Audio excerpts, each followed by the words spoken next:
Olá, meu amigo, olá, minha amiga, tudo jóia? Essa nossa aulinha de hoje nós vamos falar de um tipo de controle muito utilizado na indústria, que é o nosso famoso controle em cascata. E vamos tentar aplicá-los aqui num sistema de controle de nível. Vamos dar uma olhadinha aqui em um PowerPoint? Vamos lá. Então, pessoal, esse aqui é um sistema, né? A gente tem um PowerPoint, a ideia aqui, nós temos uma entrada, digamos, de água ou de algum fluido dentro de um tanque, tá joia? E nós temos um sensor de nível que vai nos informar esse nível, então, para um controlador de nível, no qual eu tenho, então, um set point definido, tá joia? Este controlador, então, me emite um sinal a uma válvula de controle, tá joia? Que vai alterar a vazão de saída desse meu tanque. Então, tem uma bomba e uma saída deste meu tanque. Porém, imaginemos aqui que, né, esse aqui é o sistema básico, né, de controle, sistema, digamos, de um loop de controle simples, né, padrão. Porém, vamos imaginar que aqui, depois dessa válvula, nós temos, digamos, uma série, uma sequência aqui, digamos, de filtros trabalhando em paralelo. E vamos imaginar que um dos filtros parou a operação para fazer a limpeza, então a perda de carga após essa minha válvula mudou. E como nós sabemos, né, a nossa vazão que vai sair aqui, ela é dependente dessa perda de carga. Portanto, esse meu sistema de controle, ele poderia ser melhorado, né, e poderia ser ajustado através de uma análise dessa minha vazão, né, instantânea no nosso processo.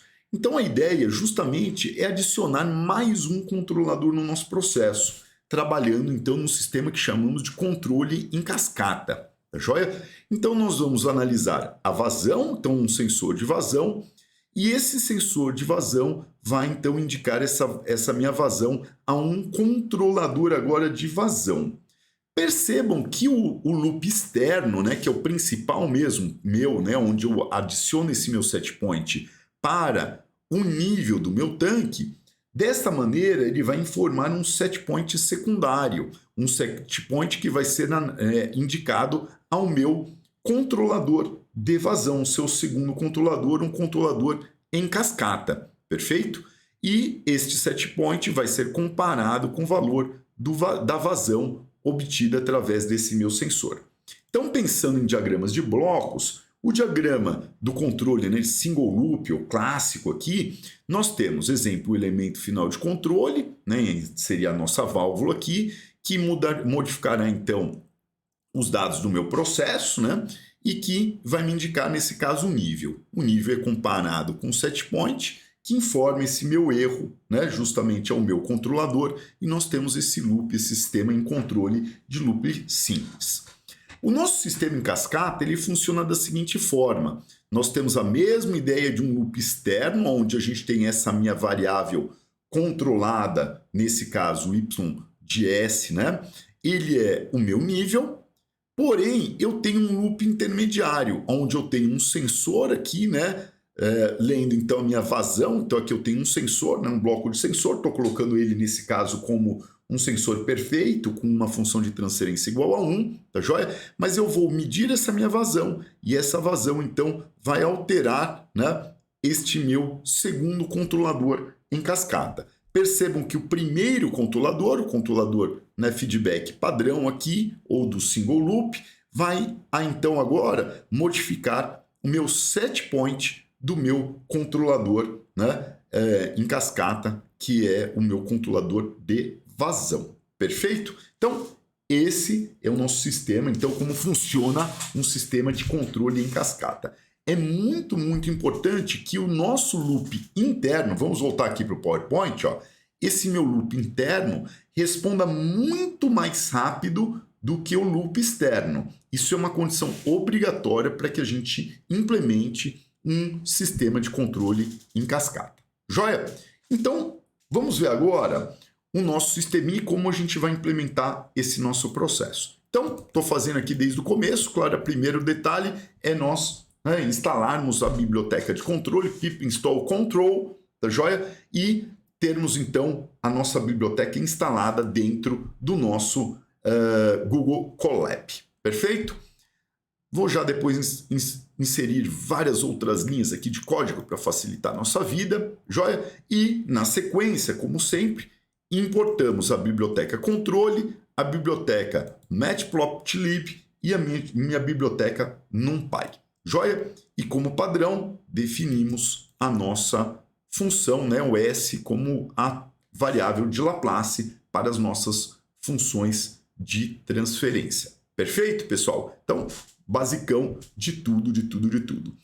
Vamos pensar aqui, então, vamos analisar, vamos definir, eu vou colocar como texto aqui para ficar mais fácil, joia, para a gente colocar, e aí eu vou definir o meu processo. Joia? Então, o meu processo, pessoal, ele vai ser analisado através, então, nossa função de transferência do nosso processo. Vamos voltar um pouquinho lá no PowerPoint. Tanto o meu processo quanto o meu elemento final de controle, eu vou determinar aqui como sistemas de primeira ordem com tempo morto. Perfeito? Vamos voltar aqui no nosso casinho aqui.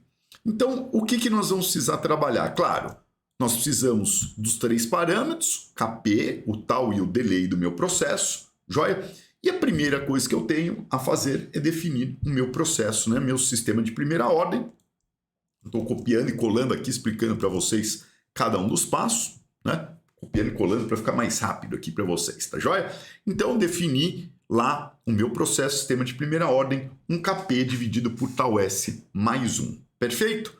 Próxima etapa é óbvio, a gente precisa trabalhar e criar a nossa aproximação de Padé para o tempo morto. E aí nós usamos o nosso delay, né? Nossa variável delay, que está ali dos 30 segundos nesse caso. Vamos usar uma aproximação de segunda ordem, então está lá o n igual a 2, e nosso numerador com n igual a 0, né? Com grau 0 aqui, importante, para que a gente não tenha aquela instabilidade no início da minha solução. Perfeito? E aí, nós determinamos, então, nosso sistema de primeira ordem com tempo morto para o nosso processo, né? Para a nossa planta. Joia?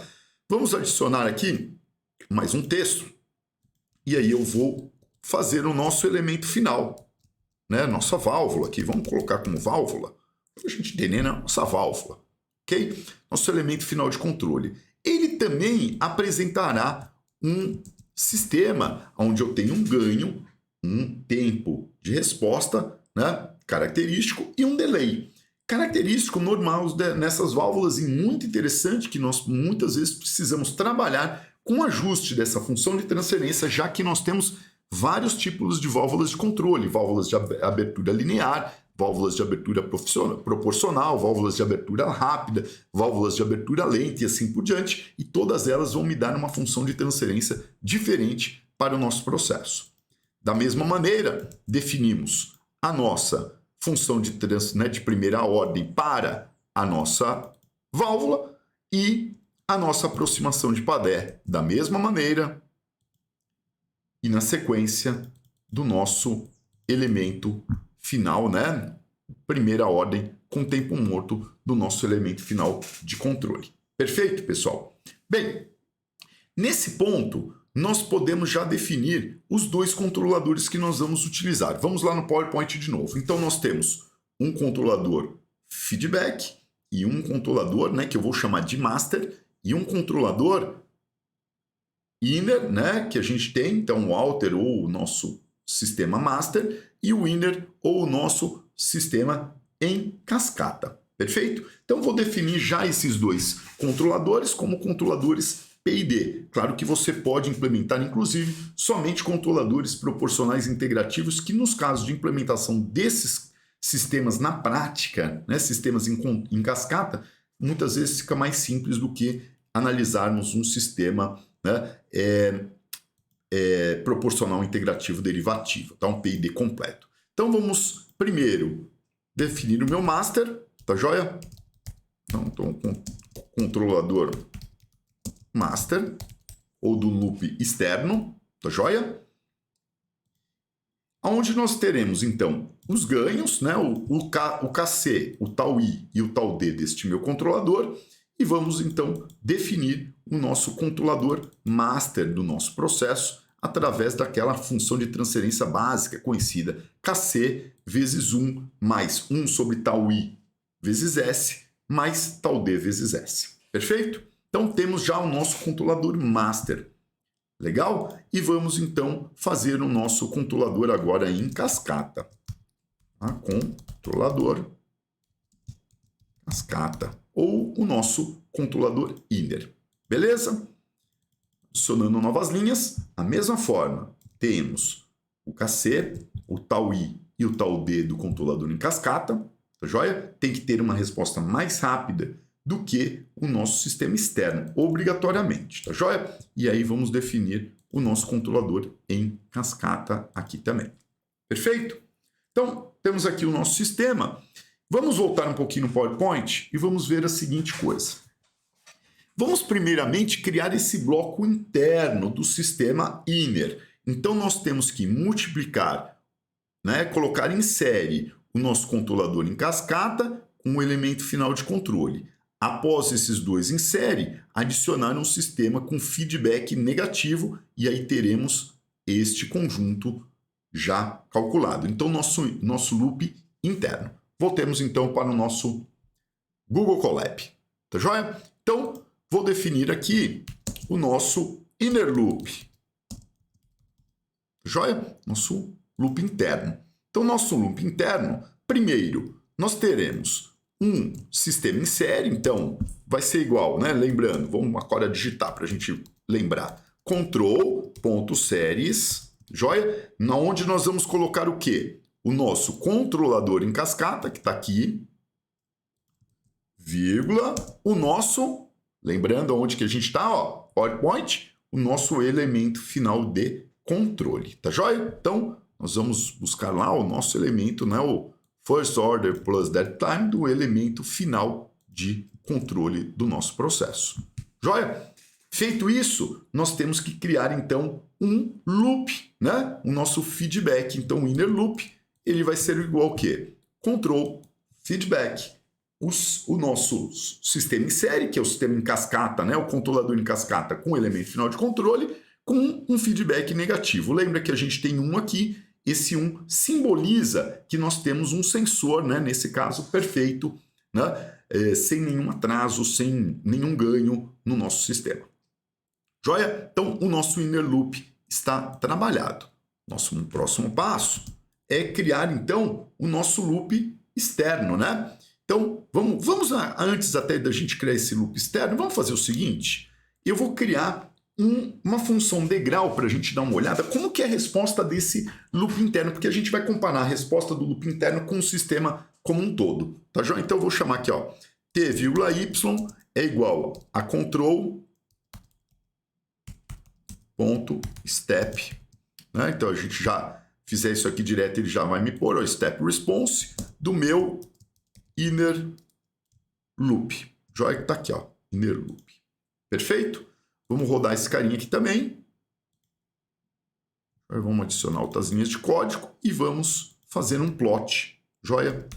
plt.plot t,y e a gente consegue ver essa resposta do meu loop interno. Tá joia? Percebemos uma oscilação, mas uma estabilização do sistema já em torno aí de uns 8, 9 segundos. A gente já tem a estabilização desse loop interno, dado um degrau unitário, tá? Nesse caso, do nosso setup, né? Se a gente pensar ali, dado vindo do meu feedback, do sistema de feedback, ou do outer loop que a gente vai ter no nosso processo. Legal? Vamos lá. Vamos então agora fazer o nosso famoso outer loop, que é o nosso loop, então, externo. Joia? Para o nosso loop externo, lembrando o nosso PowerPoint, nós vamos adicionar em série o nosso controle feedback, ou nosso master, esse conjunto já calculado, que nós chamamos de inner loop, e o nosso processo. Perfeito? Então vamos lá, vamos ver como a gente vai trabalhar. Então eu vou trabalhar com o sistema em série e vou adicionar então o nosso controlador master, o nosso inner loop e o nosso processo first order plus dead time process. Feito? E com isso, agora nós vamos então adicionar um feedback negativo ao nosso, né? Então lá o feedback negativo aqui, PowerPoint, vamos lá no PowerPoint de novo, o nosso feedback negativo aqui no loop externo. Joia? Então, novamente, control.feedback, vamos usar o nosso sistema em série que a gente gerou, um sensor também perfeito, né? Ideal, com uma função de transferência igual a 1, ok? Então, sensorzinho lindo, maravilhoso, sem tempo morto, sem ganho, sem nada, e um feedback negativo. Perfeito? Vamos lá novamente, dar um playzinho nesse nosso carinha. Perfeito, galera, já temos todo o nosso problema feito. O que nós precisamos fazer? Somente uma função degrau, novamente, então control, certo? Ponto, step, response, que a gente vai fazer. Do nosso agora, outer loop. Joia? Do nosso outer loop que a gente tem. E aí nós vamos plotar os resultados desse carinha. Então, plt.plot t,y.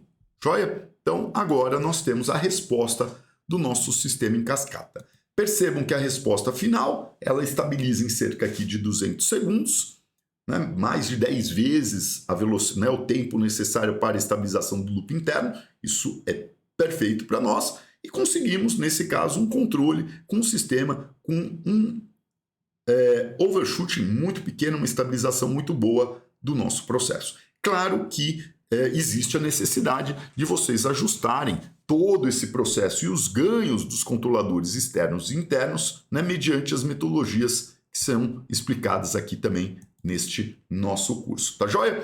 Espero que vocês tenham curtido. Esse é um sistema muito, muito legal, muito importante, os nossos sistemas de controle em cascata para a estabilização do nosso processo. Já perceberam que essa aula é um pouquinho maior, tive que fazer passinho aqui para a gente não se perder, mas espero que vocês tenham curtido bastante este sistema de controle em cascata. Nos vemos na nossa próxima aula. Valeu, pessoal!